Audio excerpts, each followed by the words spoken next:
சிவகாசி அருகே நேற்று நேரிட்ட பட்டாசு ஆலை விபத்தில் வீட்டின் குடும்ப தலைவியை இழந்து நிர்கதியாக கண்ணீருடன் நிற்கிறது ஒரு குடும்பம். வறுமையால் 150 ரூபாய் கூலிக்காக வேலைக்கு சென்றவர் வெடிவிபத்தில் உயிரிழந்த சோகம் இந்த குடும்பத்தை கண்ணீரில் ஆழ்த்தியுள்ளது.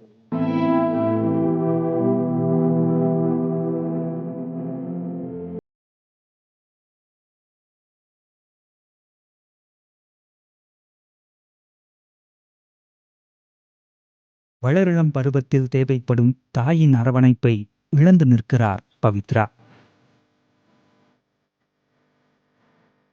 எப்போதும் தாயை சுற்றி சுற்றி வரும் 15 வயது மகனோ பள்ளி சென்று திரும்புவதற்குள் தாய் தன்னை விட்டும் உலகை விட்டும் பிரிந்து போய்விடுவார் என்றெண்ணி கூட பார்த்திருக்க மாட்டார்.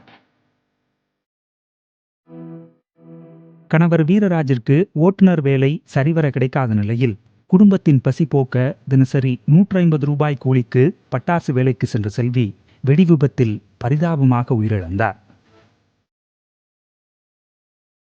ஆபத்தான வேலை என தெரிந்தே தனது பிள்ளைகளின் எதிர்காலத்துக்காக பட்டாசு ஆலை வேலைக்கு சென்றவருக்கு இந்த சோக முடிவு நேர்ந்துள்ளது. கொரோனால ஒரு வருஷம் வண்டி டிரைவருக்கு வேலை இல்லை, பிள்ளையை வளர்க்கணும், கஞ்சி சாப்பிட்ணும், வீட்டு வாடகை வைக்கணும், அப்படிங்கிற வறுமையில் வேலைக்கு போகணும். எங்கள் அம்மா ரொம்ப பாசமாக வச்சுக்குவாங்க. அவங்கள ஒரு மாதிரி இருக்கு.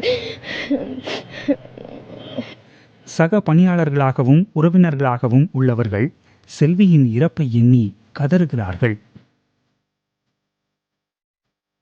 காலையில் தான் வேலைக்கு போனாங்க. இந்த பையன் இருப்பியா, அவங்க அம்மாவோட வேலைக்கு போய்கிட்டு இருப்பியா, அந்த பையன் பழிக்கிடம் போனே அவங்க அம்மா போச்சு, திரும்ப வரவே இல்லை. அங்கே தான் வேலை செய்யுது அவங்க அம்மா. இன்னொன்று அந்த லட்சுமிங்கிறது அங்கே தான் வேலை செய்யுது. 2 பேரும் ஆளக்க ரொம்ப எங்களுக்கெல்லாம் நாங்கள் எல்லாம் ஒன்றா வேலை செஞ்சவங்க தான். இப்போ தான் நாங்கள் ஒரு வாரமாக அங்கே போகலை, எல்லாம் அங்கே இருக்கிறவங்க தான். அவங்க போன அந்த பையன் மேலே ரொம்ப பிரியமாக இருக்கு.